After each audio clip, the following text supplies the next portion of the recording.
Good evening, everyone, and welcome to CoSM September Full Moon Ceremony. Yeah? Oh!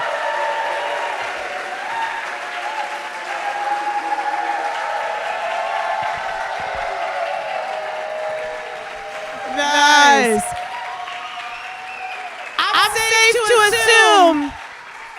I'm safe to assume we're feeling good tonight. We're happy to be here. Very good. Well, welcome. Thank you so much for being here. We're tuning in live from the great hall, Entheon, Sanctuary of Visionary Art. Isn't she beautiful?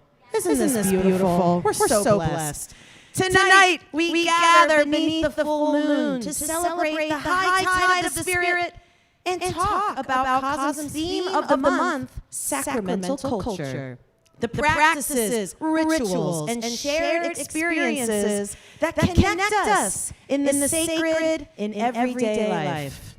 Whether you're here in person or joining us online, we are so grateful to share this evening together in community and intention. To begin our night, it's such a privilege to introduce the creative visionaries who shaped this community and its mission. Please give me a warm welcome as we announce our founders of CoSM Visionary Artists, the best people ever, Alex Gray and Allyson Gray. Give it up for them.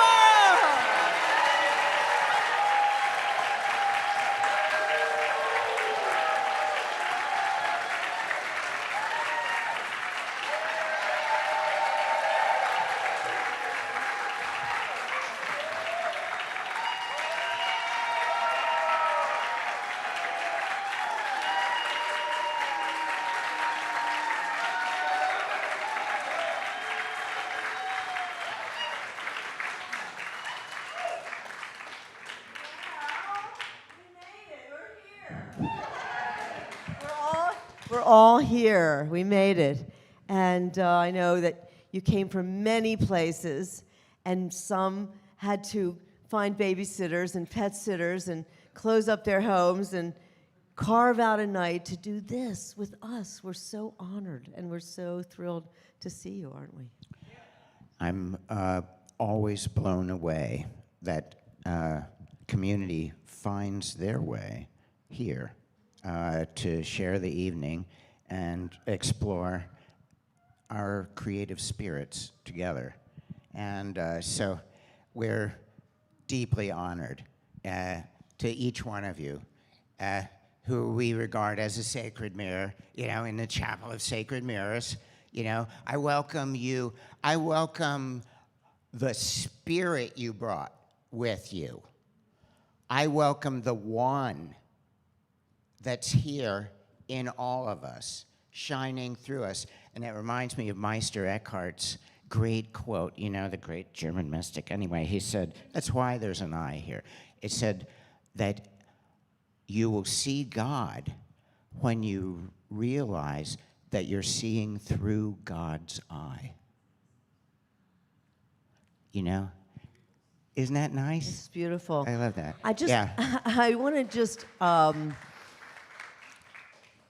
set everything into time and place. Here we are at the 282nd in a consecutive and unbroken chain of full moon ceremonies that we started in January 3rd in our home in Brooklyn, and we have never missed one. And we're at the 2003, and we are celebrating 282 tonight. And so to use that as a special time and place for which the moment will never again occur, that all of these people, just like we are here together.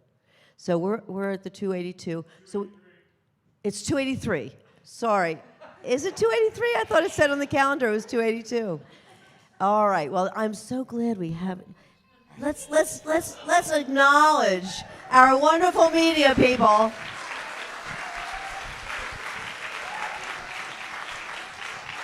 Who make it all happen and set me straight. So we can do that. We can pivot. We can say 283, and 3 and 1 is 4, and 8 is 12. So we have the number 4. And so it's 13 actually, and so it's number 4. Okay, I was thinking it was 282. No, that was last time. It's 283, and the number is 4. And the number 4, well, of course, it's one of my favorite numbers because it's the number of the square. And all my work, so much of my work is squares. But why is my work squares? Why do I use the square? And why did I choose the square 50 years ago as my cell, the cell that is part of a system? You know, like we have cells in a system, but this is a human-made cell. And the most human-made shape is a square. Squares rarely exist in nature. You don't see many squares. You do see that the eye of a lobster under a microscope is a grid. And I think possibly a fly as well. So there are some really deep, looks, you see some squares, but it's very earthbound. It sets on the earth. It is what we use for enclosure, and it's our, so I was thinking, I am trying to express in a spiritual space, a sacred space, but I need to use physical and material means. I'm in the material world and trying to express something that's, in the realm of the unpronounceable and unseeable. So anyway, 4 represents that. And here we are together in the land of the 4. Yeah, Johnny just turned 40. Johnny just turned 40. Yay, Johnny! Love you. The Yeah. 40s are very grounded. Yeah. A lot of Exactly. success happens in the 40s, and very much push and motion towards production and Exactly. It's the yeah. realm of incarnation. It's the place where the rubber meets the road. It's if you're going to make art, it's finally got to come out into some physical form, whether it's a song or whether it's, a painting or, whatever you make. Because art is not art when it's a thought in your mind. It's a thought in your mind. When it comes out in your studio, even if you don't show it to anybody, it's still art because there's evidence and your intention. Your intention is that it's art, and there's evidence. And that's the two things that it takes. It may be good art, it may be bad art, but that still doesn't make it not art. Yeah. Okay? And It's your you're, judgment. you're working with Yeah. spirit when you do that. It's creative spirit working through us. What else is it?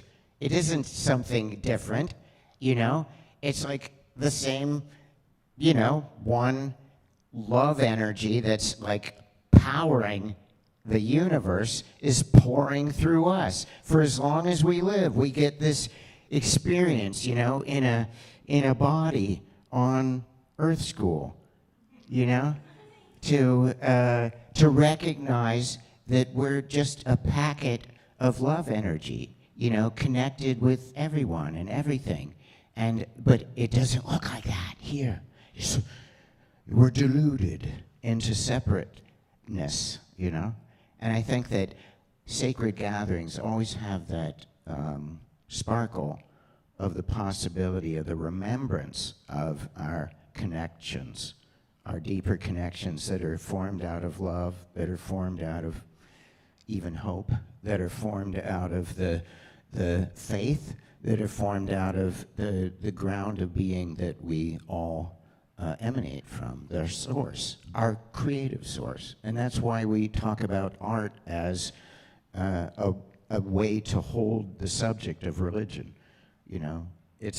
Because they all used creative expression to express their stories. There's evidence. The sacred narratives. In every museum you go into, Yeah. of the faiths, the traditions of other cultures. And tonight we're going to talk about Sacramental culture. But before we do, just before, not a minute before, I just wanted to ask you this one little question, Alex. Why did we choose to celebrate on the full moon? What is it about the full moon anyway?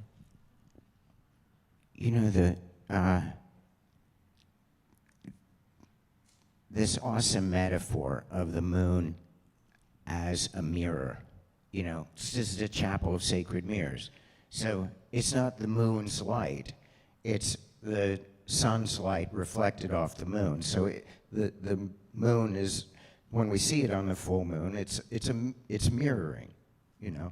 And so, as a metaphor, you know, because we look at it and it gets our attention, you know. I mean, not much gets our attention anymore, you know, but once in a while we'll say, oh my God, it's a full moon again, you know, look at that. Geez, what, you know, and so. It's everywhere in the world they have a full moon. And all within it just 24 takes hours. you out of your, like, you know, for a split second, and you see this awesome cosmic object. It's not that much in the headlines, but there it is, you know, every month. Oh my God.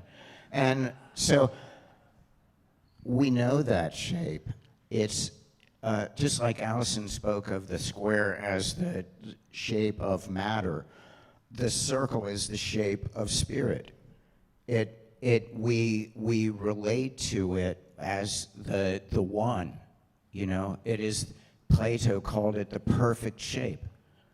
And because, you know, its center and its edge are all the same everywhere. It's the one-sided sacred geometry, you know. And in that, you know, we can see ourselves, as all sacred communities have, as a sacred circle.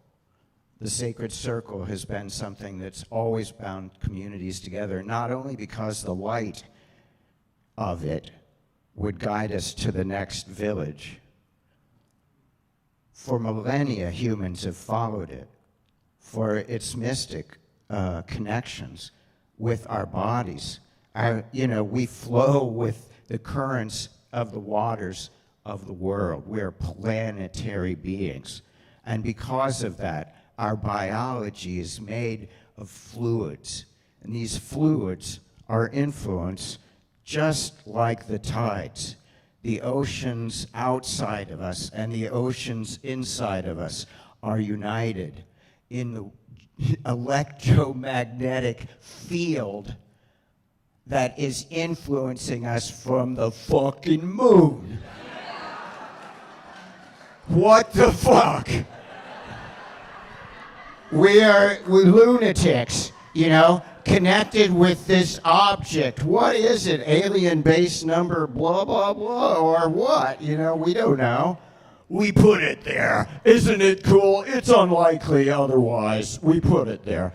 That's a mythology as well about the moon, but we know it as a chunk of Earth that got, you know, banged, you know, at the when the Earth was still molten, you know. So it's a I don't know, a sibling in some way of the Earth that is our cosmic, you know, being out there that is like getting our mind out of ourselves for a moment and into this one beautiful shape. Well, I just want to localize for 1 second and say that the moon affects our Hudson River in a very rare way, not singularly, but rare is there a tidal river that flows both ways. And the Hudson River, before Henry Hudson, for those of you who have not heard this before, it was called the Mohicanituk, which was the Wappinger, you know, language for the great flow that goes both ways. And every 6 hours, the tide changes direction. So if you're sitting there, you know, like on the pier at 27th Street, where they have a bench for you to sit at, and they'll tell you when the wheel, which is partially in the water, is going to change directions. And it shows you that the tide, you know, is turning around at this time. And so 4 times a day, every 6 hours, 4 times a day, the canoes would like go with the tide into the city where most of the Wappingers were living, you know, and then they would come back with the tide. So they could just go with the current. And it made it a very, you know, profoundly successful commuter river. Hundreds of years. Right. Yeah. Right. They made their canoes out of these tulip trees that we see everywhere. They hollowed them right out. Anyway, I'm glad to know these things from a very wise person, Evan Pritchard, who knows more about the Hudson Valley Native people than anybody alive, probably. That's and he's right. our friend. And it was our shaman friend, Alex Stark, who advised us to start the full moons back in 2003. That's right. Why? Because he said what? Well, he said, if you want to build a chapel, you need a community. It's not And the so work of two artists. No. It's the work of a community. We don't have the money. We don't have the know-how. We don't have any of that stuff. And we had no idea. What do you mean? Oh my God, really? You're kidding. We have to do that? And what? To have a real sacred space? Oh, yeah. But the month I guess after you're he right. said this, we had the first full moon. That's right. He said it on our anniversary, on our 25th wedding anniversary. It was December 4th. And so by January, we had the first full moon, January 2003. So anyway, thank Okay. you to Alex Stark and to all those wonderful people in our life. We are going to start our program on Sacramental culture and talk a little bit about that. Yeah, some okay. things. Wow. Okay, well, that's some of our psychedelic art. So I'm here to read some stuff, and I'll read it to you real quick. Psychedelics have been ingested by humanity for thousands of years. Psychedelics inspire visionary mystical experiences. Shaman, the earliest mystics, have used sacrament for millennia. I'm going To commune with the world of spirits. Shamanism is the foundation of religion. The religious foundation of both Eastern and Western civilizations were psychedelic. East was Soma, West was the Kaikian. Judaism was psychedelic. The religious foundation of Mesoamerica was psychedelic. Psychedelics continue to be demonized, outlawed, and suppressed worldwide by church and state. Psychedelics are being re-examined as therapeutic medicines and sacraments to help humanity make contact with the divine realm of being. The most powerful healing occurs after a visionary mystical experience. That's a really great list. I love that. Yeah, now we happen to have this drawing downstairs in the psychedelic reliquary. This was a owns this gift of drawing. someone, and it was first published in Food of the Gods, which is Terence McKenna's kind of examination of psychedelic culture from millennia ago, as one of the first kind of known evidence of psychedelic visionary art. Here we see a human-animal hybrid. Not only is it related plant hybrid, but animal, you could say the bee kind of up there as the head. They think of it as a bee shaman, and is it the hive of the body, or is it mycelium there as the body, where all the mushrooms are growing out from? So this Why is a is pretty the bee associated with the mushroom? Talk well, about that. because if you had no refrigeration, then the easiest way to preserve the mushroom is in honey. And because honey lasts, as you know, they still have Egyptian honey from thousands of years ago. So this is miraculous kind of material. And here was, Terence thought, evidence of one of the earliest mushroom cults who had found visionary beings and, in a sense, entities that were comprised of these visionary elements from, and put them on the caves. So this is like maybe 10,000 years old. Now you can see the black and white photograph. That's the photograph that Kat Harris used to design the Tassili shaman, so that you could distill the features. And you can see all those things there, but I think she did a great job at clarifying it. And this is another painting in the same cave complex, but fewer mushrooms sprouting around there. And here you can see the mushroom shape occurring on the forehead of this kind of bee-like form as well. So elsewhere in the Tassili, Algeria area, this is in Africa, by the way, there are mushroom-headed beings that are scampering across these cave walls, carrying mushrooms. Now, so he thought this was pretty clear evidence that something mushroomy was going on there. Now look at what they're walking on. They're and going toward. It looks like a DMT molecule kind of thing. It's some sacred geometric thing. What, in cave art? Good gods. Yeah. No, it's really amazing. And so it says here, were cave painters on drugs? New study claims paintings show prehistoric man was high on psychedelic plants. Indeed. We all believe that. I think that's, pretty clear. Of course, that doesn't surprise most of us.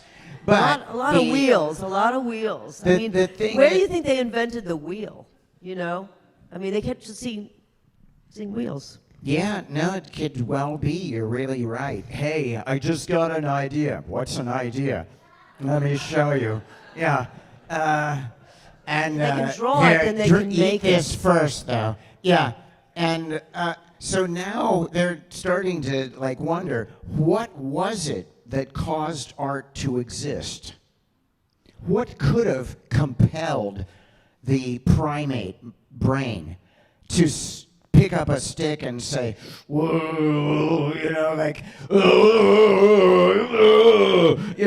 and what is that primal urge, to get something out of your head? And so it could have been psychedelics for, How many of us know someone who may have tried psychedelics and become creative in one way or another? I know a few. Or more creative than they were before.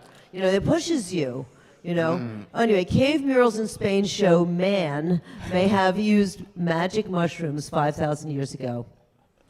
I think it's probably woman, too, actually. I would There's a lot of think women so. who were shaman. So it was you- a so very you- maternal culture. You do see the little mushrooms growing out of the probably bison dung. We've all heard of all the bison that are all over the caves. Why did they just do bison all the time? The sacred cow. Why would it be so sacred? Well, they were sustained by it, too. They had to be grateful. Yeah, that's Incredible. true. So it was food, but it was also higher consciousness. These other mushroom-headed beings. Well, they also created the mushrooms. It grew on their dung. They knew this. Exactly. They have some, what is that? That power that they have to make this psychedelic, thing happen to me. Yeah. This agriculture. Anyway, there's all mushrooms all over the hieroglyphics and sacred ceremonial temples. You see a lot of mushroom imagery.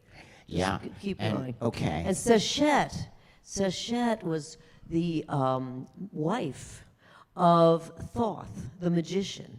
And you often see Sechet, well, first of all, you see Sechet with a 7-leaf cannabis coming out of the top of her head. And over the top of the cannabis leaf is this sort of protector. It's like a breast with a nipple, but I'm not really sure what that shape is meant to do, but it often is protecting the cannabis leaf. And she is often shown with a stylus and a tablet. She's got this tablet in front of her, and she's got a stylus in her hand. She's writing. So Sechet was credited in the Egyptian hieroglyphics as the originator of language. Did you hear that? Originator of all language, and she would be walking behind Thoth. There he is. See, he's on the right-hand side of the screen, pontificating his probably some philosophy, but also his spells and formulas. And she was writing them all down, because how are you going to remember them and pass them along? He had all these spells and formulas. So she is there with her cannabis leaf on her head, following after Thoth, writing down everything that he said. So that resonates. And there's an inscription that reads, Sechet opens the gates of heaven for you. How much more obvious can we get? So now here is the earliest Jewish tabernacle that is still existing in ruins. And cannabis and acacia residue, both THC and DMT, were found on 2 incense altars in a 2,700-year-old synagogue in Arad, outside of Jerusalem.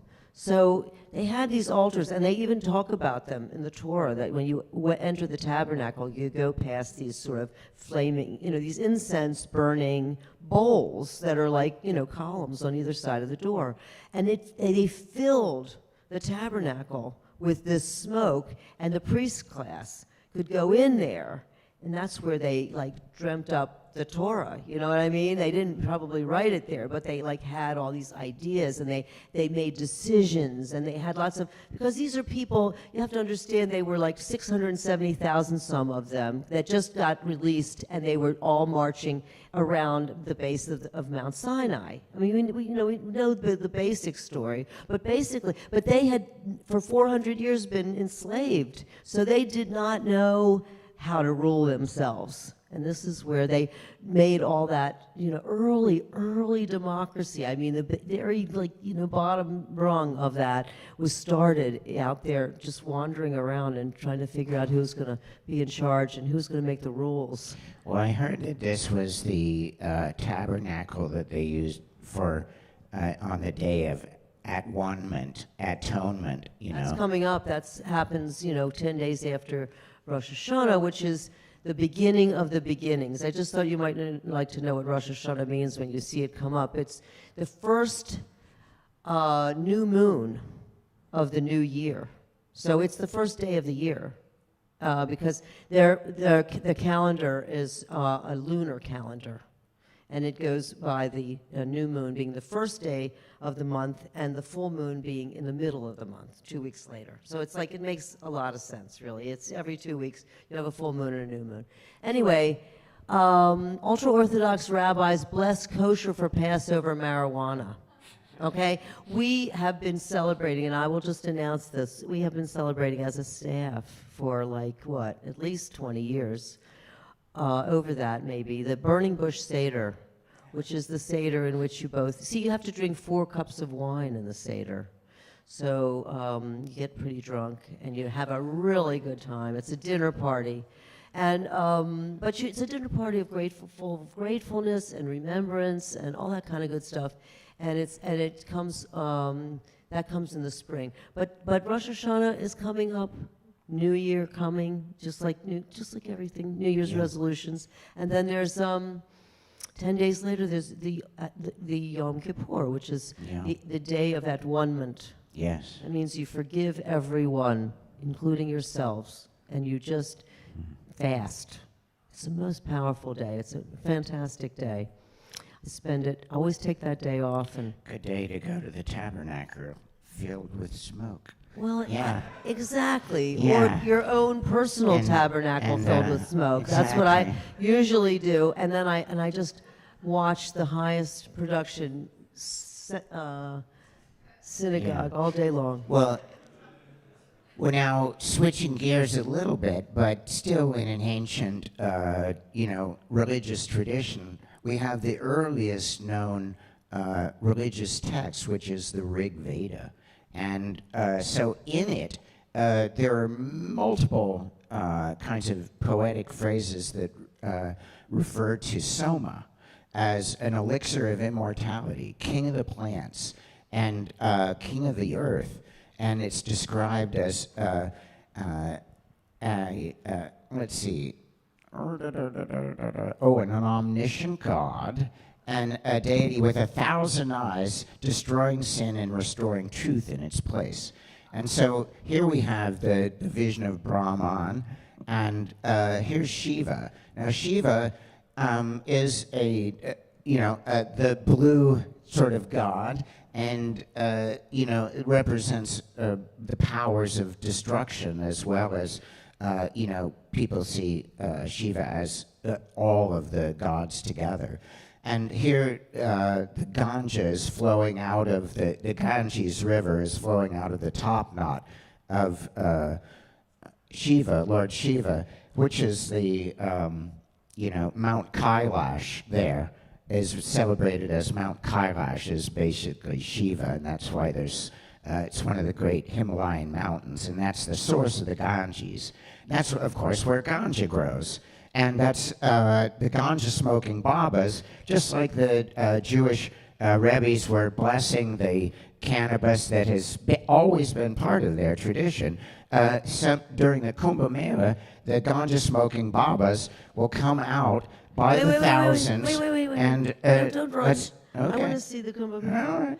Just a second. I just wanted to say, this year was the Kumbh Mela mega, okay?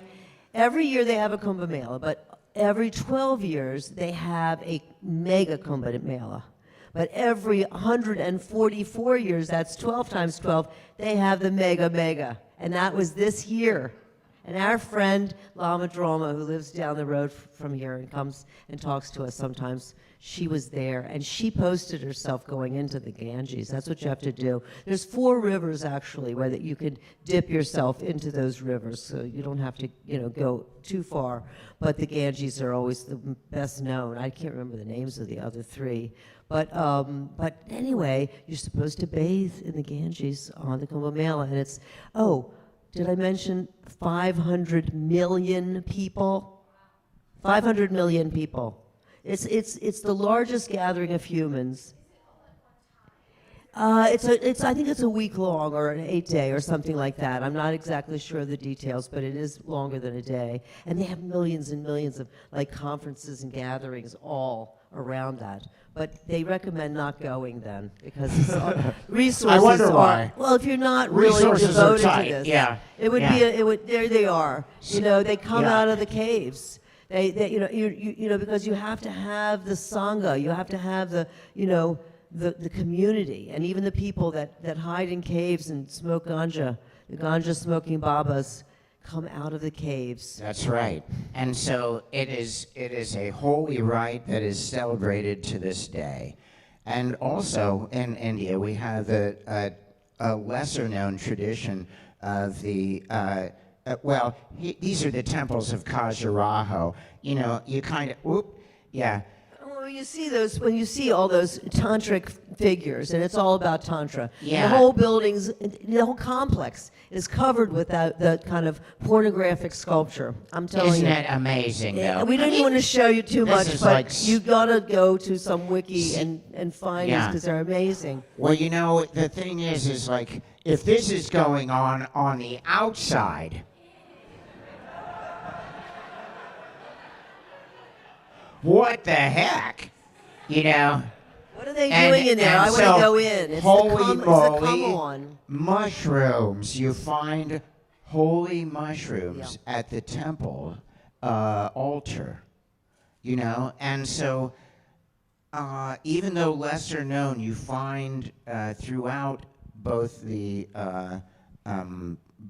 early Hindu deities having these kind of forms over them, and people wondered, well, what is soma, and people thought it's ganja, it's got to be ganja, but then they said, well, no, there's a lot you can do with the mushroom and stuff, and so they just in 2020, some Russian scientists actually discovered this burial shroud on the Silk Road near China that supposedly had a Zoroastrian soma ceremony.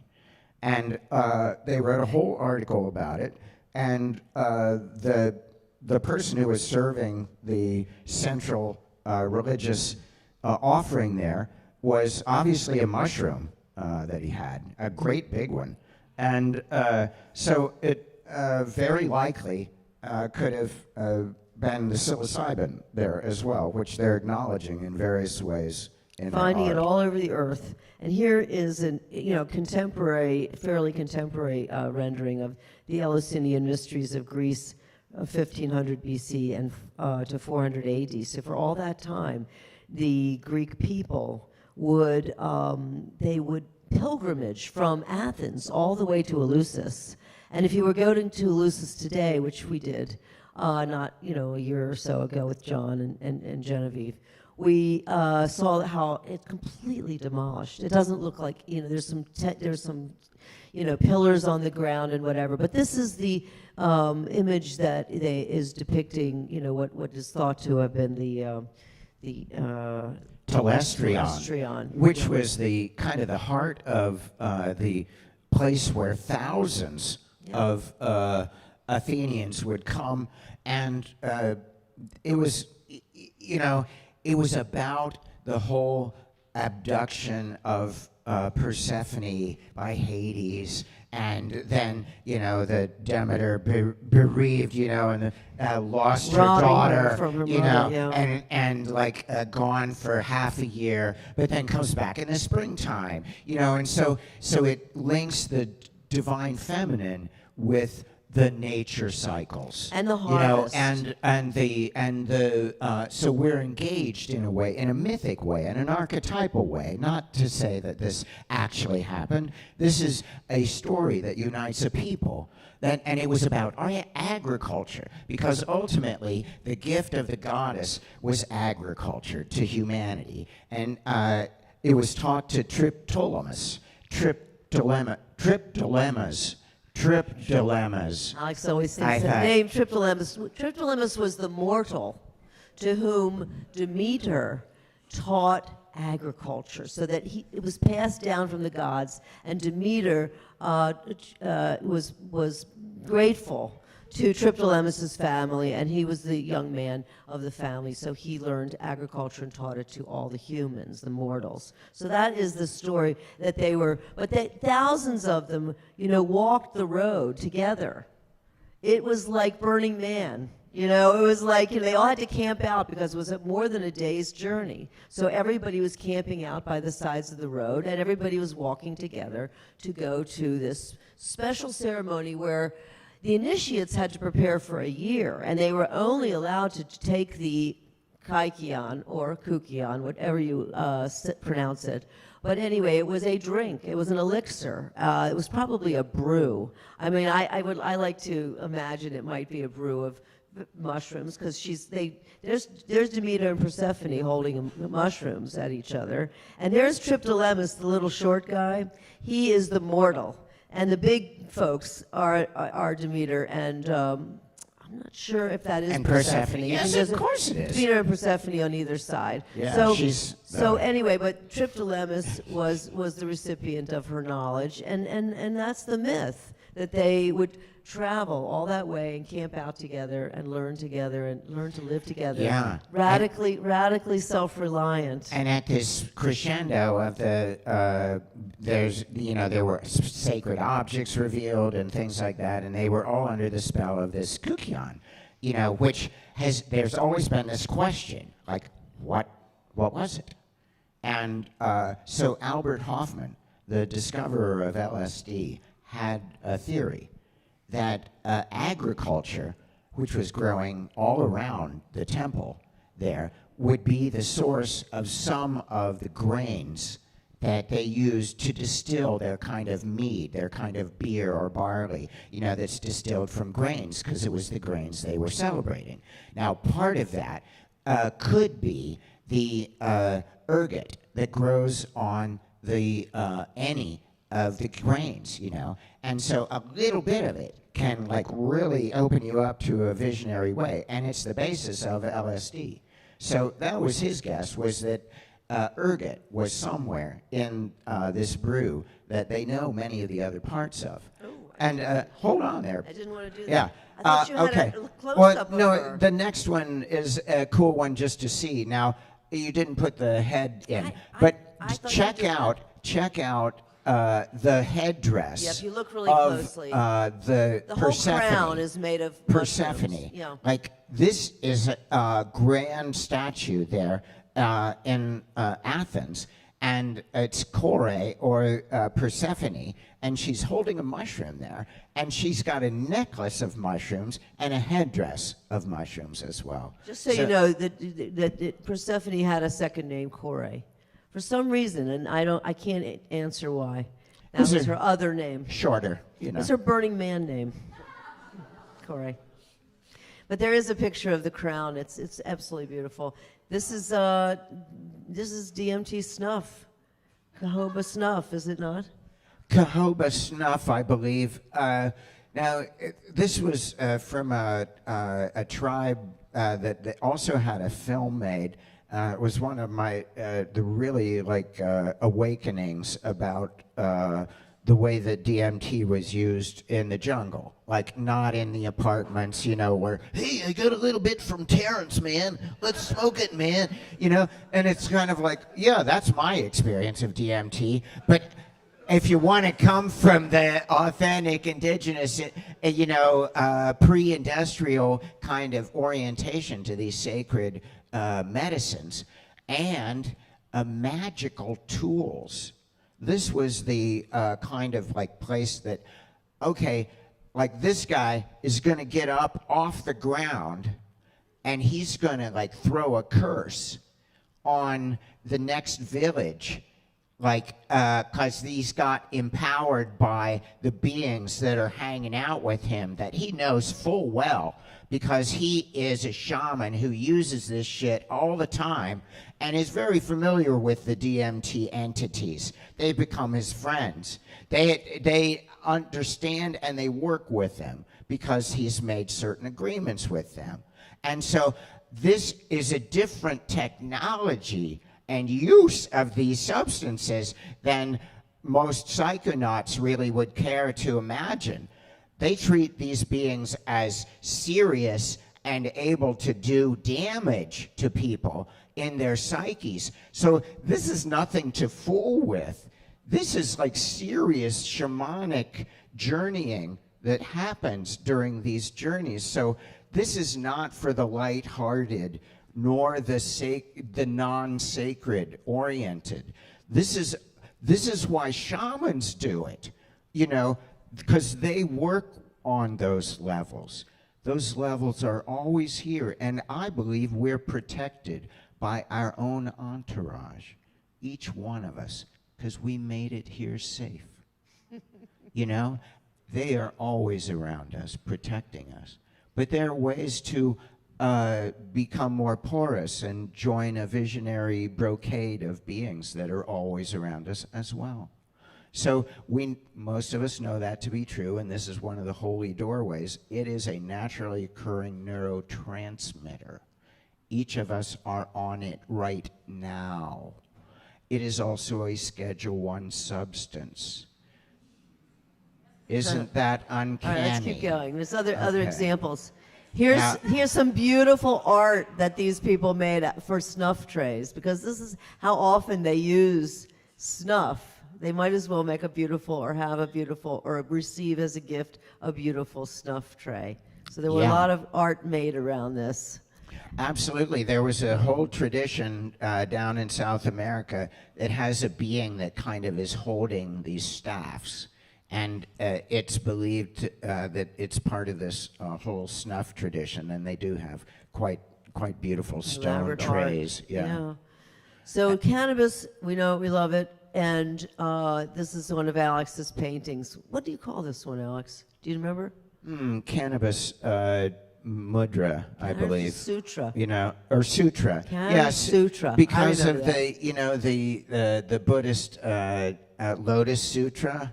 You know, where basically Buddha picks up a flower, and like everybody's going, you know, like, and like, but somebody out in the audience goes, boom, you know, and awakens instantly. And that is the origin of Zen.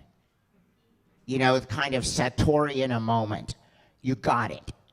All you needed to do was lift the leaf. And I thought, like, nice leaf. Yes, nice like leaf. the lotus. Which like leaf the was Buddha he who lifted picking the up? lotus. Who got it? Yeah, the Buddha lifted a lotus, and one student was enlightened in that moment. So I think that was the the inspiration there. That's brilliant. All right, well, cannabis and agriculture. The first evidence of cultivated cannabis was 10,000 BC in Taiwan, China. Cannabis or marijuana has long been used as a medicinal and intoxicating agent. 2737 BC, the first written reference to cannabis comes from a Chinese medical reference, which suggests that cannabis is a remedy for malaria, gout, and arthritis. And that was the symbol at the bottom that's repeated there that has the Chinese symbol. It's a little hard to see from here, but Chinese symbol for cannabis. Now, I wanted to add one mention. I remember seeing a pot that was discovered also in the area of Taiwan that had impressions from hemp rope, they decided. And so it was 1700 years ago, or I mean 17,000 years ago, that agriculture and the cultivation of cannabis was known to already exist. Amazing. So for 17,000 years that we know of, cultivation has, it was one of the earliest cultivars of humanity. And it's been useful for a lot of healing and deep thinking and things like that. Shinto, cannabis connection of the spirit of nature. So here they are, they're burning cannabis and inhaling it like naturally out in the room. That's another way of like similar to the Jewish way. Well, in the burning a bunch of in it, the tabernacle, like the cops, you know. Yeah, and this is an image of women smoking cannabis, I assume, and not opium. You never know. Yeah. Anyway, I just thought this was a beautiful picture of cannabis cultivation in Japan for rope, cloth, and sacrament. And here is some of the rope being used in a Shinto. Shinto is the ancient Japanese way of the gods.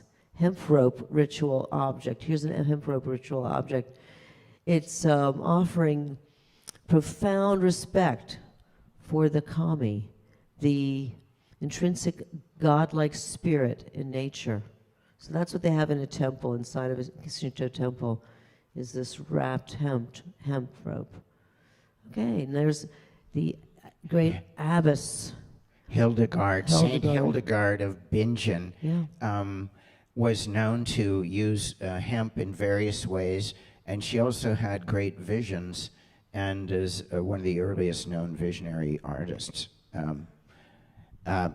So let's see. That's a pretty early medical diagram from 500 years ago. Traces of cannabis were found in Shakespeare's smoking pipe. Doobie or not doobie, we don't know. On hemp paper, okay, as his primary crop was cannabis. Birth of a nation. Here we go. Yes. Yes, the great visionary. And So in 1876, for America's first World's Fair, the Sultan of Turkey, Abdulaziz I, brought cannabis, hashish, and cannabis-infused candies, Turkish delights, as gifts for Americans. this was at the first world the World's Fair, exposition it was America's centennial. Its 100th birthday, and it was in Philadelphia. And so they had a Turkish pavilion, and they served Turkish delights, which is like, edibles, right? Okay, and concentrates, hashish, and flour. Right. The main delivery for cannabis, which had never been seen before, led to Turkish smoking parlors. It was a very everywhere well-attended pavilion at that World's Fair, I'm sure. Yeah. So, but this is what the hashish parlors looked like, and a lot of smoking. Yep. And like pipes and Now exotic this, I believe, this would be Orientalist kind of orientation. It was also Art Nouveau time, you know? And so all this stuff, why is there Art Nouveau? Hashish had become part of the Parisian lifestyle, actually. For Baudelaire and for they went, like Victor Hugo, those guys, Balzac, those guys, they went out to the Club des Hashishans, and they hung out. Delacroix was a painter that was one among them as well, and smoked hashish. And so Baudelaire and the flowers of evil and all this poetry that came out of his soul was also interfused by cannabis and by hashish. So they had many of their literary ideas were born in a haze of hashish, according to them. And we were in Turkey, and we got to see the palace. They show you the sheikh's palace and his wives, the harem, where they hung out, swimming with pattern. Everything is swimming with pattern, and that, I think, is shown here in a hashish parlor, probably in the U.S. somewhere. But hashish and cannabis were, in 250 or more, mixed medicines, patented medicines before it became illegal, and doctors railed to not make it illegal because it was so helpful in soothing all kinds of things, for all kinds of people. So here it says here, the cannabis experience has greatly improved my appreciation for art, a subject which I had never much appreciated before. The understanding of the intent of the artist, which that I can achieve when high, sometimes carries over to when I'm down. This is one of the many human frontiers which cannabis has helped me traverse. Carl Sagan, look at him. How happy he is. Now we know, Carl. So happiness. Well, anyway, now Raphael Mechoulam at Hebrew University in Jerusalem, this Israeli scientist discovered THC in 1964, and the endocannabinoid system in the body establishes medical cannabis science. So this is the guy who, distilled THC, figured out what was in there. What is the active ingredient in this? They've always been in Israel very forward thinking about cannabis and mushrooms and things. Well, anyway, here's Cannabis Cup. We judged it twice. We have to keep going. Okay. Cannabis Cup. Yeah. We did it again. Alex did the Cannabis and the Cannabis. Mm-hmm. Yeah, he painted them. Okay, so ayahuasca. This is Martine Hoffman's depiction, and there's how you make it in the big pot. Oop. The Shipibo. How many people have seen Shipibo patterns? Not that many, not as many as I would have thought. No, basically the ayahuasca shaman takes the medicine and analyzes the patient. So the doctor takes the medicine, and then they sing a medicine song to correct the pattern that may be out of alignment or something. So these are all songs. We should move in. And there is on her face, if you look carefully, you can see her song is tattooed onto her face. This is the Santa Daime ayahuasca ritual, where they wear uniforms in white and green, and they move male and female across from each other. They do the two-step back and forth, kind of a battery that's going. The União de Vegetal ceremony in Brazil is a very distinctive ceremony as well, done by a shaman and a core of people in the center, and people doing ayahuasca all around. Shock the junkie, ibogaine. Iboga, let's go on. Iboga's success rate, 29 out of 35 of those who that failed in other treatments. That means treatments for the addiction to opioids and heroin and morphine have success with ibogaine. So that means that 82% success rate of people who do ibogaine. It's tough. It's a tough adventure, but so worth it when you're ready to get off it. It's really good to know, and there are places that offer it now. There's iboga, and that's what it looks like on the branch. Yeah, it comes from it's a medicine. It's a psychedelic medicine that is from Gabon, Africa, and it comes from these fruit of these plants. So it's been used for centuries by these people. And let's move on. San Pedro. Okay, the San Pedro. Yeah. All right, here we go. There Keep going. All right. And also, it's big. Yeah. So San Pedro and It's peyote crazy. are both cactuses that contain the psychedelic sacrament called mescaline. Okay. And that's a gigantic one. And there's a small one.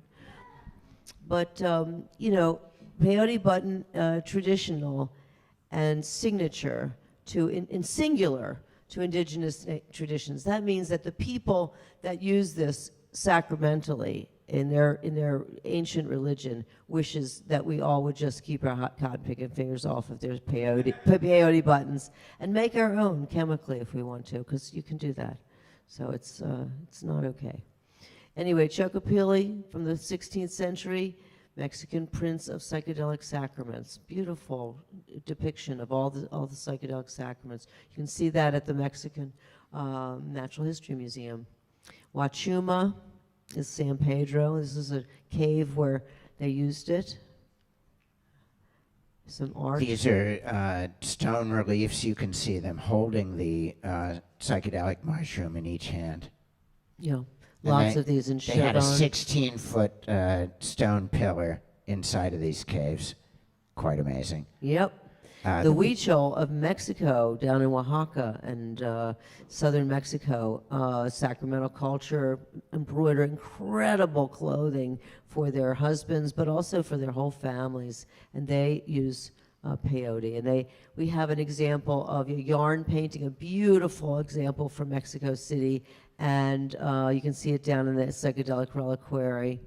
And here we have the Native American church, the peyote ceremony in a tent. Looks beautiful. Painting on buckskin by an Arapaho. Peyote vision. It's a psychedelic art. Yeah, psychedelic art. Arthur Hefter. You want to say something about Arthur He Hefter? discovers mescaline in 1897. So you could say that psychedelic science starts in 1897. So, yeah. So, Peyote. okay. Of Yeah, Woody Cromwell. peyote art. Some more peyote. We have a few peyote items that were gifted to us Mm-hmm. that are in the psychedelic reliquary. Okay, well, the Good Friday experiment was initiated by Walter Pankey on April 20th, 1962 at Marsh Chapel in Boston University. He gave theological students, people with an inclination towards spirituality, psilocybin mushrooms, and 65% of them had a mystical, full-blown mystical experience, according to his research on the criterion of a mystical experience. And you can find that in one of our CoSM journals. It's in the community volume, I believe. Let's see. This is in Millbrook, 25 minutes from here, where Timothy Leary and Ram Dass, then Richard Alpert, and Ralph Metzner, and many other people lived and experimented with psychedelics when they were kicked out of Harvard. They just did their own. They wrote the psychedelic experience there. That was one of their, And there we have Roland Griffiths, who redid the Good Friday experiment. He brought back the mystical significance of the psilocybin kind of research that had been halted after Walter Pankey did his one thing in 1962 or so. And so since he resurrected this, they've recommended psilocybin for a number of different treatments. And perhaps we all know that it's helped people with PTSD and severe depression. And so we celebrate these heroes who've made discoveries in the psychedelic world downstairs in the psychedelic reliquary. These are some of the artists that are like the first person to really come out and say that mescaline, influenced his art. We look at the art of Ernst Fuchs, and you can see an actual, real Ernst Fuchs in the parlor of the Grey House when you go over there for dancing and for the evening. Just, notice the gorgeous Ernst Fuchs, David and Bathsheba. But this is a vision of Moses at the burning bush with Ernst Fuchs portraying Moses with his long red beard. And this is Matty Clorowine's the Olive Sanctuary, that he intended to create a sanctuary and ended up creating one that was made of the Duratrans, the photographs, the large photographs of the paintings. He couldn't keep it together as a sanctuary, but great artist. A psychedelic temple made of art. So Yes, inspirational it was a forerunner to us. Yeah. And this is his album cover that he did for Santana, the Abraxas album, and he is featured there with the conical hat, pointy hat. Yeah, And the glasses. They used existing art. This was something he made for himself. Burning Man. We just came back from Burning Man. I feel like I mean, it was such a whirlwind, but it is hard every hour, and also the most incredible experience that, you could possibly have. It's different than anything else. So but they burn the man. You can be sure that they're going to burn the man. They do that every year, and 50 to 80,000 people gather around it to watch it burn. And that alone is so, it gives me chills, People would all go there just to be together for a week. It's pretty profound. And it's like, without even the drugs, it's like tripping, because you learn so much about yourself by being radically self-reliant and working, to make it happen all the time. Everybody's gifting. There's no money that exchanged there, and it's a week without money. So everything is gifted. And anyway, David Best made the best temples. He made such good temples. There always have been great temples. So after the man burns on Sunday night, everybody leaves their memorials inside of this temple. And when you go there to visit the temple, it's covered, and people are meditating all the time. It's very quiet, and it's covered with people's memorials. And then they burn it. There they go. They're gonna burn it. And it's like practicing non-attachment. It's like so amazing to be out there in the middle of nowhere. And there's the man. In 2006, they asked Alex to do a whole display under the man. We were actually inside in the pavilion this year. We had paintings, Alex and I. They have a pavilion underneath that you can go visit, and they burn it. They burn it. And then here, as were all prints, but I think they took the art out, actually. But anyway, yeah, they might take the art out. Maybe, somebody'd like it. CoSM Chill Dome in 2006, where we had 24-hour chill DJs. People could come in off the playa doing whatever they were doing and feeling like they needed a place to lie down, and there they were. Fear Inoculum release at Burning Man. You don't want me to stop doing this. This happened at 2019, but we should. You go ahead and do that for a little while. Okay. Sure. Yeah. Anyway, we celebrated the Tool opening out there, and Tool's always been part of our kind of sacramental culture. This was something that happened in Chelsea. Before this began, we spent 4 years in Chelsea in downtown New York and held ceremonies there.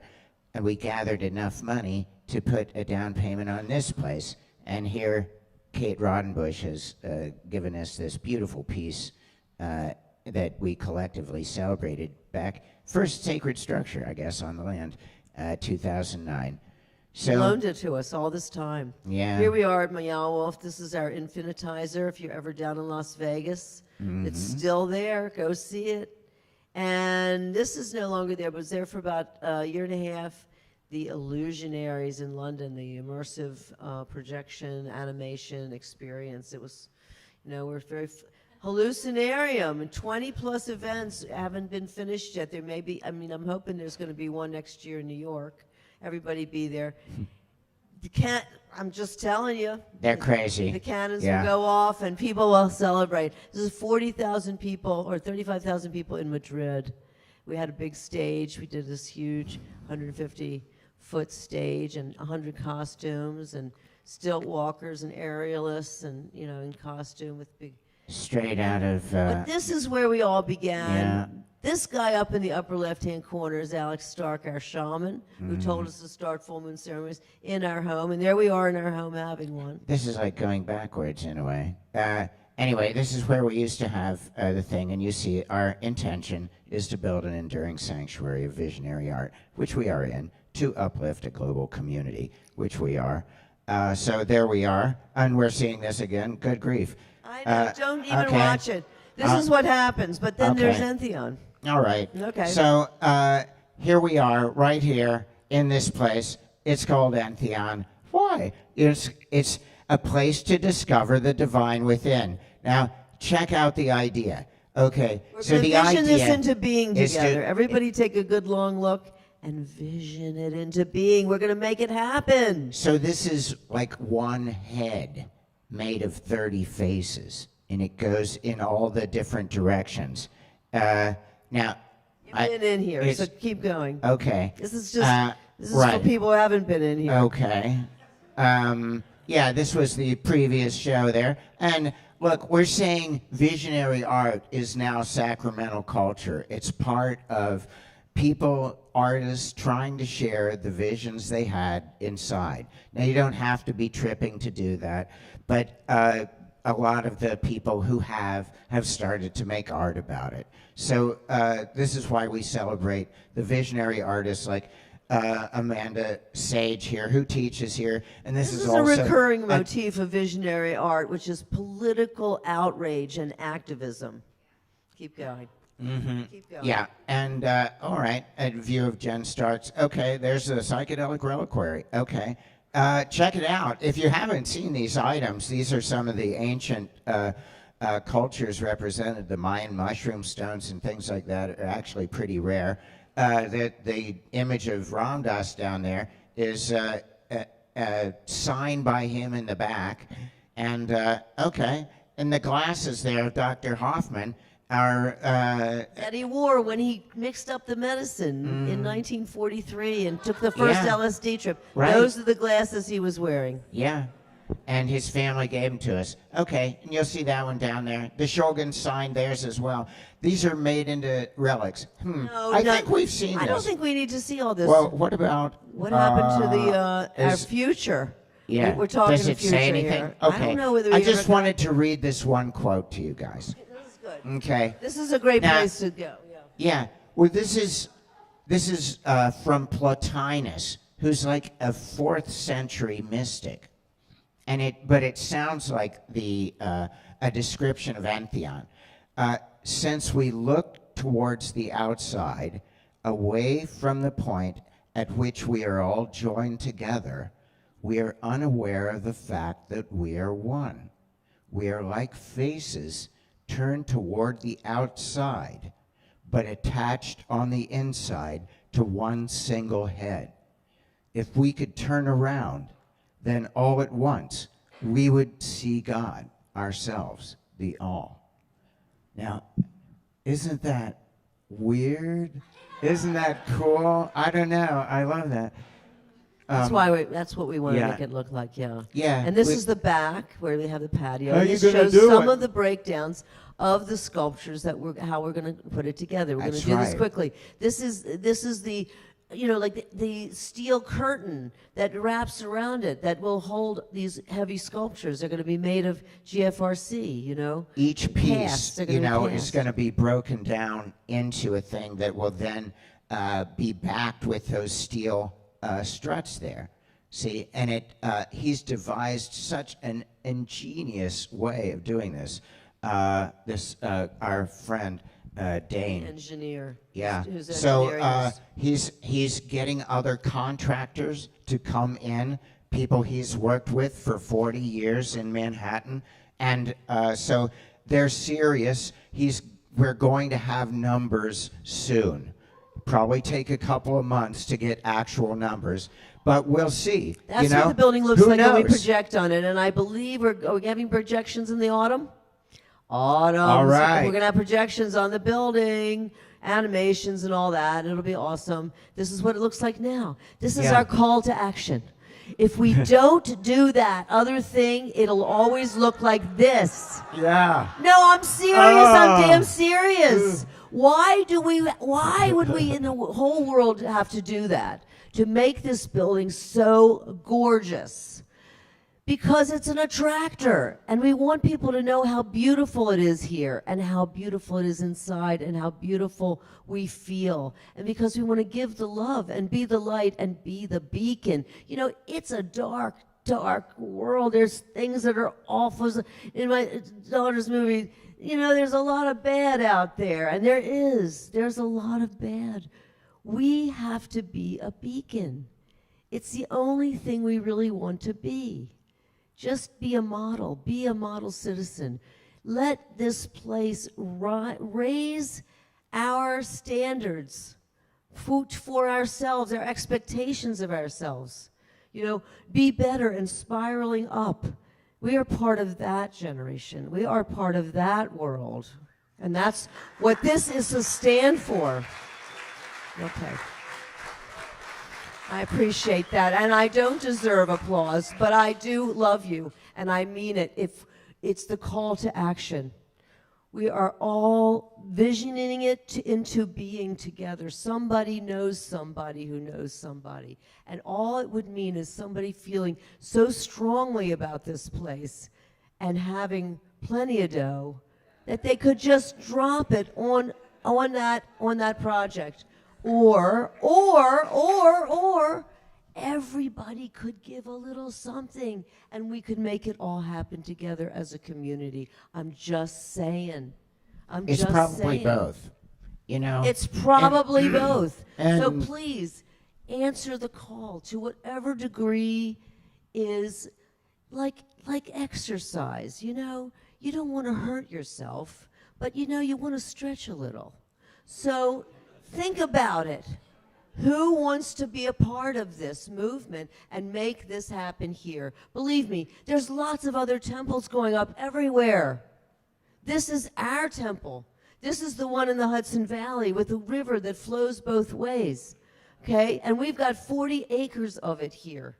And the neighbors who put their 150 acres in preserve, we have land that for the creatures alone to save their, the turkeys that we see, the foxes, Anyway, think about it for whatever reason and,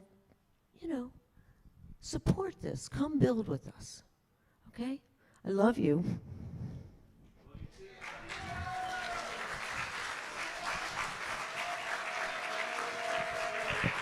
Thank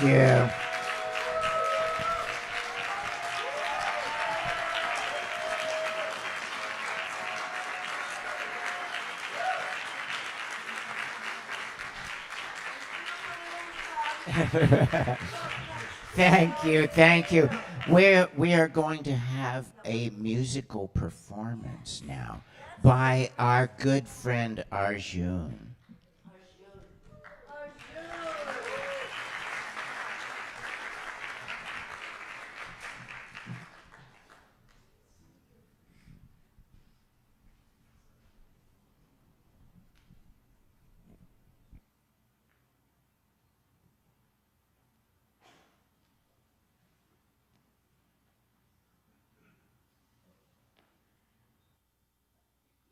Oh, hello.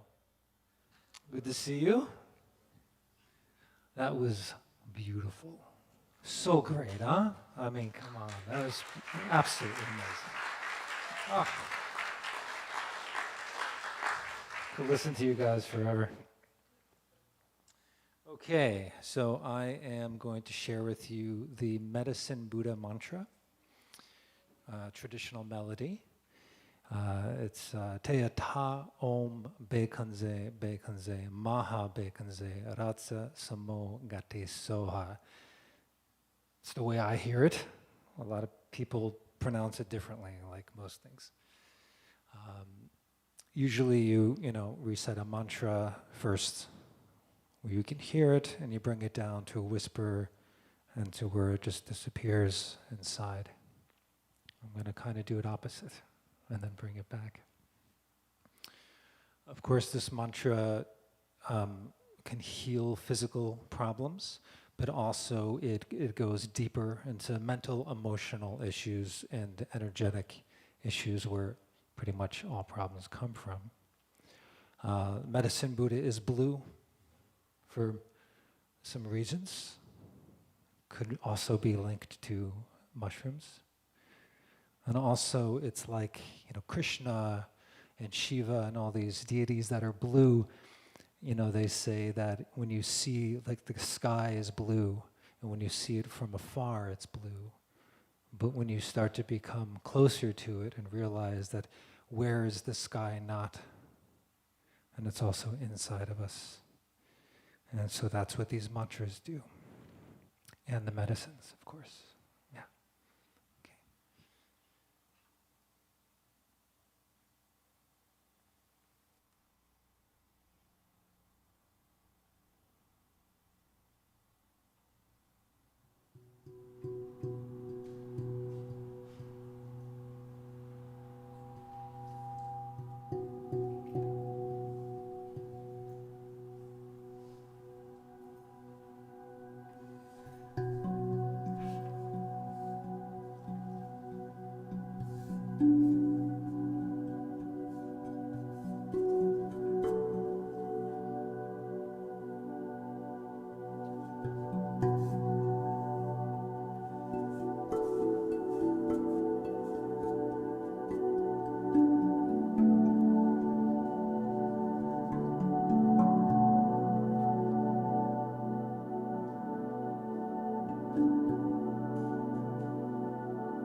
Thank you.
That was such a gift.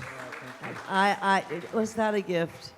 That was a moment. That was such a Extraordinary. Oh. Thank you for that I gift. so appreciated Usher. that. Oh, that was so Yeah. incredible.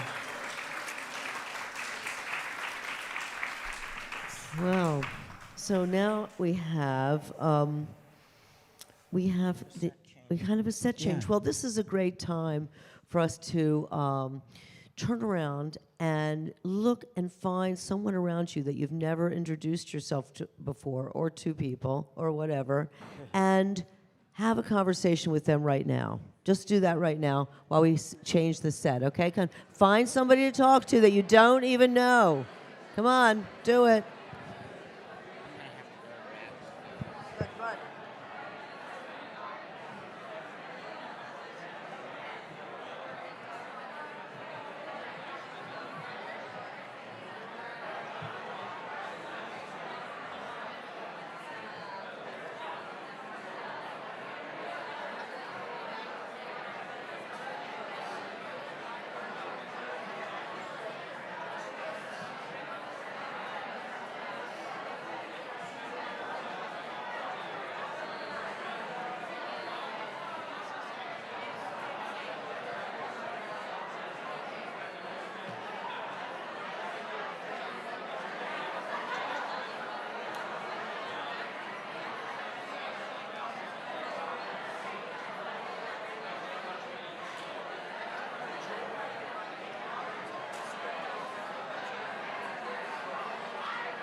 as one, as one, as one, as one, as one. Say it, say it.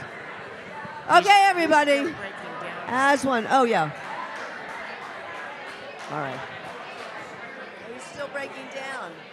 Can we put it on the floor and do it? Let's do that.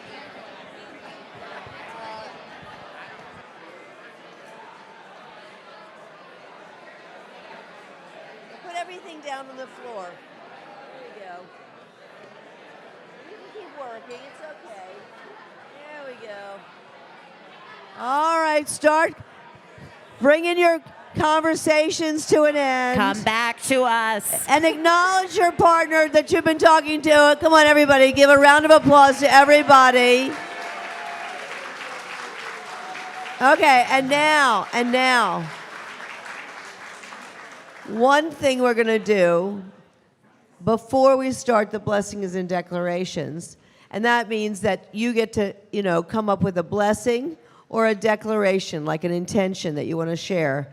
And we're going to do that in a minute, but before we do that, just for unity's sake, bringing us all back together again, these guys are going to work without talking, and they're going to just be working over here, so we'll hear a little bit of that. But what we want to do now is we're all going to do 3 rolling ahs. Now, Alex, why do we use the ahs? Oh boy, our Tibetan teacher, Namkhai Norbu, told us about the significance of the sound of ah in their system of Tibetan Buddhism. It's a symbol of the primordial perfection of your being. And they speak of it also as Buddha nature. So even by the simplest kind of remembrance of your own primordial purity and perfection is this syllable.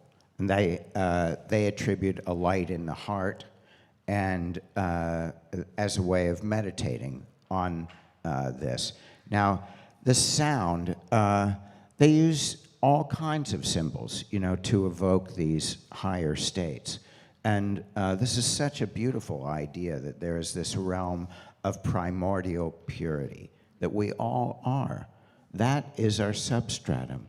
The being that brought us forth, the cosmic source, is pure and is gifting us with the gift of life and love and a body. Good gods, what miracles we are. And so the 3 ahs would be to honor both body and mind or psyche, where all the visions occur, and spirit, the transcendental, boundless ground of being that connects every being, and consciousness itself. So we all are that as well. And so 3 ahs brings us back. Take a deep breath.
Nice. That boundless space is the Buddha nature, and it's easy to recall. And in a group of harmonizing beings, it's a beautiful sacred space. Thank you for remembering that. Oh, of course. course, it really puts us all together so nicely.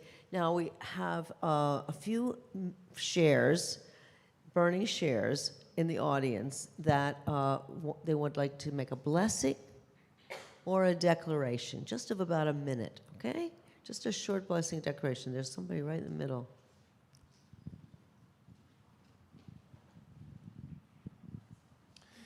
Hey everyone, my name is Dan, and I'd like to bless myself because I'll be turning 40 on Monday. Thank you.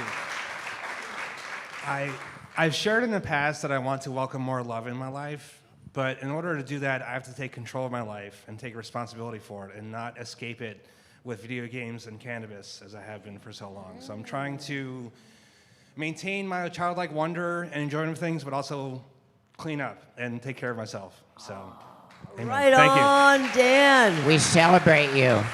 Right on. Thank you for sharing that.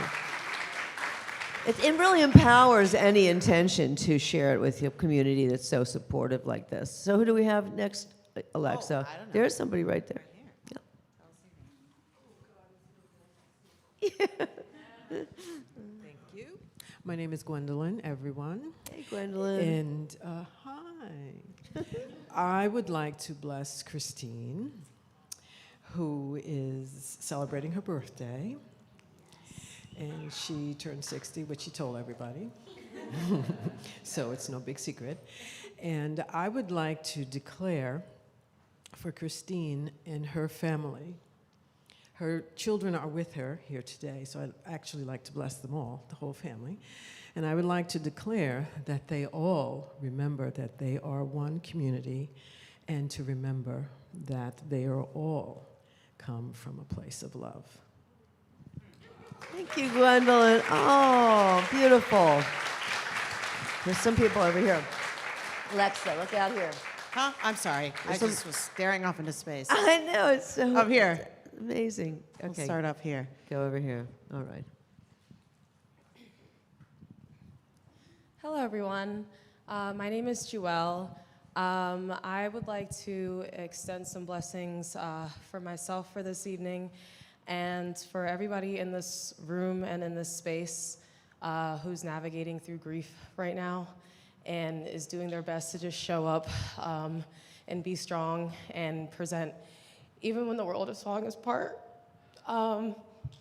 And I just want to extend my love to you all, and we're just doing this shit, y'all. We're all in this together, and yeah. Thank you so much, Joelle. Thank you so much for that. I'll take And- two more. Okay, there's someone right here. Oh, Hi, everybody. I'm Ariel. yeah. Really lovely to be here. Amazing. And I would like to extend a blessing to this planet that every being and every entity and every planet, that it may receive love and support and perceive its own interconnectedness as we breathe into that. Thank you so much. That's so beautiful. Amen. Blessing for the planet. We need that. And one more? This guy's shining over here. All right, he's shining. Okay, so I just want to step out because I want to make sure that this lovely lady can see me. This is my best friend, Lauren. And before I bless her, I wanted to bless everyone in this room and extend gratitude to the two of you for this space and allowing us all to be here. This lovely lady got married last week.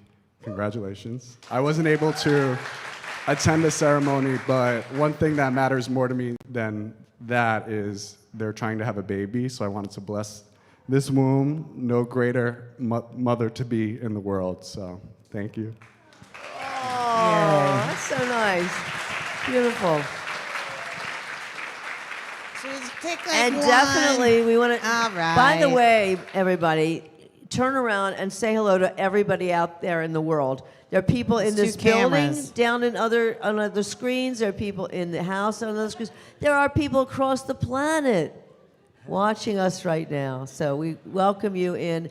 And Katie has been following the comments that are coming in about the ceremony. And what did a few people say? Yes, that is the truth. Happy full moon. My name is Katie. I'm usually behind the screen for CoSM social media, so it's awesome to see you in person. I will share one tonight for the sake of time. Lauren from Pennsylvania with a blessing. She says, may we use our art to inspire, experience joy, and heal ourselves and others. Thanks, Lauren. Perfect. Thanks, Katie.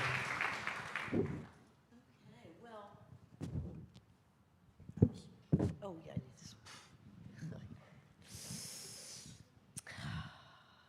Tonight, we may be thinking of loved ones, maybe even ourselves, who might be suffering distress in body or mind.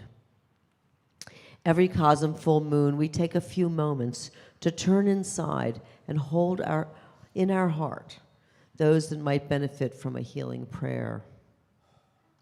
To strengthen this blessing, recall the name of your loved one as we pray. Great Spirit, thank you for blessing us with this day and for our precious body and soul.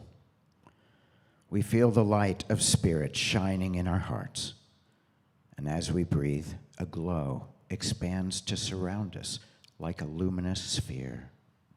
The brightness in our hearts magnifies as we join together in a gleaming web with countless others around the world, a luminous net of beings.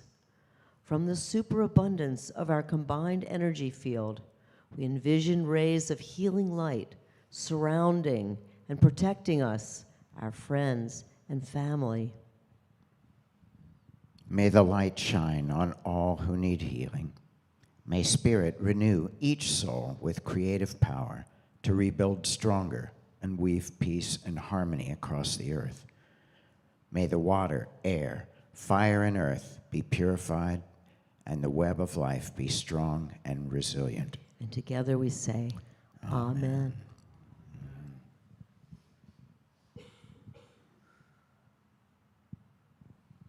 Some who are with us may be grieving the loss of a family member or friend. We send our deep condolences to all those who are in mourning, and we acknowledge the sacred space of sorrow and compassion that we carry for all those suffering on our planet. Remembering the brevity of life, we appreciate the beauty of every precious day. Almighty Spirit, we remember the souls of beloved ones who have passed on. Cherishing them in our heart, they remain close. To evoke their memory, recall their names as we reflect together for a moment in silent prayer, sending a wave of love from our being to theirs.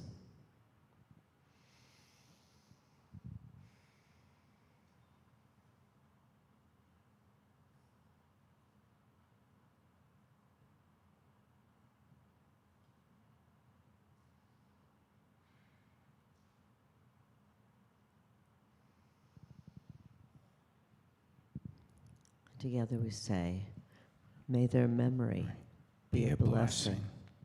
Yes, thank you. So, Are- I just are want we to say, gonna- just want to say that that's a really tender moment, you know, after we talk about people who are grieving. And I just wanted those of you who don't know this, that if you have a member of your family that you'd like to have remembered at this full moon ceremony, people send us the pictures of those people, and you know, maybe a picture of them with you. It's possible. And then we put it up on the screen and we honor them, their name, their birth date, and their death date. And just very simply. And we have had people who have sent us those things. And we'd like you to know that you can use this as a place where a memorial of your loved one could be acknowledged. So that said, we will go on to other matters, but we hope you all, you know, realize that, you know, that we are a community and we do care about you. And Alexa's going to come on and talk about the future news, which we love. That's right. That's all the thing we really love. Back to the future. Back to the future with Alexa. What's up? How we doing? Yeah, we're good. We're happy. We're healthy. We're thriving. Thanks for the call. We're grooving. We're grooving. I'm sorry. Arjun is going to really groove us over there at the library. Oh, we tonight, got 2 delicious doses of music tonight. You know, the ceremony's about to come to a close, but the night is still young, folks, and Entheon is just one part of your adventure. Just across the way, the Gray House is alive and buzzing with unique experiences, waiting to be explored. As you said, Arjun, we got a little taste of the action just now, and give it up for Arjun. Wonderful. Fun fact, Arjun's birthday is tomorrow. So we got a lot of Virgos in the house, I reckon. I don't know what was happening 9 months ago for all these September babies, but something fun. Oh, Thanksgiving! Turkey time. Anyway, so we got Arjun starting the night off. Who was in the Full Moon Workshop today with Dream Seed? Put your hands up. Give it up for Dream Seed. Dream Seed. Right over here. So there, if you missed the Full Moon Workshop, they will also be doing a sound journey after Arjun. Both of those things are taking place in the Gray House Library. So stick around all night, be serenaded and activated by the sweet sounds of Arjun and Dream Seed. So grateful to have both out here tonight. Incredible. 2 experiences in one in that room. Very, very tenderly matched too, I must say, Alexa. You know, we like to They're curate. experiential, you know. You have the experience. It's tender. I love Nice programming. Thank you. Yeah. They reached out to me, so it really works out. Sweet. You recognize talent, though. And it's Alexa that you have to, you know, pass muster with. Oh, y'all are the best. I'm grateful for the collaboration. We have some amazing live painters in the house tonight, which will be scattered around the Gray House. Watch visionary artists bring their creations to life, courtesy of John Shook, Lacey Valandry. Where's Lacey? All right.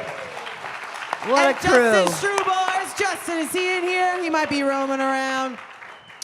We also have Jewel, who gave a beautiful blessing just now. Get some good juju with Juju. She's going to be offering some numerology readings tonight in the parlor, which you can sign up for in the Gray House shop. Do it. It's not all the time that we have numerology in the house, so I'm stoked about that. I don't ever remember it happening. Well, I love it. I It's a don't great either. oracle, and we use it. We use it at every. You saw it. We This is we the add it all first. up, and we kernelize it. You have all that knowledge, though. I'm just such a dilettante at it, but I really am glad you're doing it. The numerology thing. Jewel reached out to me, so it really works out. Well, that's what you have to do. Program@CoSM.org. Yeah, reach out to us if you want to Right. hang. Yeah, you can sign up for that in the Gray House shop. Also in the Gray House shop are visionary treasures waiting to be explored, like this jacket Rare right treasure. here. You know what I'm saying? I love that Handmade- jacket. Handmade by Sacred Imagination. I wore I'm that sorry, on the I had to. playa. I wore that at Burning Man on Yeah, the man. playa at night. I like this jacket. It's cozy. I love it. It's cozy. Upcycled from our blankets. I mean, what can you say? Other than Snuggly. Snuggly. Max, that's what you can say. Thank you, Max. I'm He sorry, makes you these. know I had to throw the plug. I love our clothes. Go into the Mushroom Cafe. You got the munchies. I'm sure you do. Get in there. Get a curry bowl. Get a sandwich. Get a baked good. Get kombucha. Panini. They grill it. For Mimi. I don't know. That didn't even rhyme. But get in the Mushroom Cafe. Our fabulous fun guy runners are in there. They'll take good care of you. I'm assuming the weather's nice. I don't know. We've been in this Entheon portal for a little bit, but we got a bonfire tonight and we got some fire spinning. So definitely roam around, check it out. We'll have the music going around the whole property throughout the whole house. I mean, you two will be here. We will be everywhere. We're just going to wander about. Find us. Wander honestly. about. You'll be probably in the psychedelic reliquary if I had to Yes, guess. for a while. Yep. And I'll probably be sitting right here on the edge, for a little while. And then we'll go over to the Gray House and join whatever commotion and creative notions there are there. Yeah, we got an interactive art table, so Yeah, I'm going to be there. color up. We're here to serve you. If you need anything at all, there's, water stations for you. Definitely take advantage of that. But we also have Julio here tonight, who's our dedicated peer support person. So if at any point you need some grounding or you just need a quiet space to relax, we got you, okay? Take care of each other. Have good conversations tonight. The world is crazy right now, so let's use this community to our advantage to come up with some creative solutions to the world's problems. Sign up for a workshop. Come to art Be church. a beacon. Be a beacon. You were just preaching the word of God earlier. I was loving it. I'm feeling it. Yeah. It's the charge. It's the battery charge. It comes from all the love coming up here and going all the way up there. It's just like we all give it to each other and we connect. Totally. In love. And So each here we event are is unique. to do that. We love you. Definitely check out our website for upcoming events. Our church is tomorrow. We got a autumnal Church equinox is so in 2 you gotta go to weeks. our church if you haven't been to our Yeah, church. if So fun. You can go online too. You can just zoom in. You can zoom in, dude. Just like we have people here, but except interactive. Yeah. And we do it in the art lab, and you betcha. can come here and bring your art supplies, or we have some. Oh, we got We got some. supplies That's for covered. you, for sure. Got We you got covered. colored But if you pencils have and art stuff. supplies, you'll like yours. Got best. paper, got Anyway, boards. I Anyways. love art church. The music is great. Yeah, tomorrow. we got a lot of great stuff coming up. Autumnal Equinox is in 2 weeks. Karen Chroma is going to be teaching a body paint workshop that day. We got Ott in the house.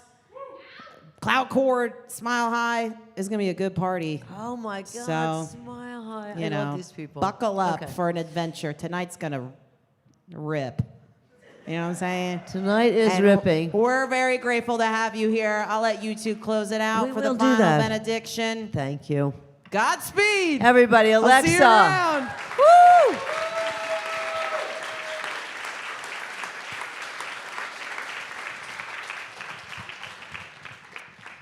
Well, How lucky are we? So, dedication to love. From the core of our hearts, we dedicate ourselves to the complete and full expression of love in all our activities and in all our relationships. love is the soul's medicine, a refuge in our hearts, protecting us from utter despair. Finding compassion in the eyes of the beloved and the stranger gives us the courage to endure. May love sensitize us with care and wisdom. May love help heal the sickness and wounds of life. May love enable us to forgive and accept ourselves. May love enable us to forgive and accept each other. May love help us overcome our cruelty and bitterness, our greed and jealousy, our ignorance and delusion. May love rule our hearts and minds, directing us to reach out, doing our best to benefit others, to heal suffering, to give gifts, to create beauty in the infinite network that is our world. A heart of loving kindness pours creative grace into the world to alleviate pain and mend the heart net. To the healing art of love, we dedicate ourselves. May any merit generated by this gathering be offered to the benefit and liberation of all beings. Happy full moon.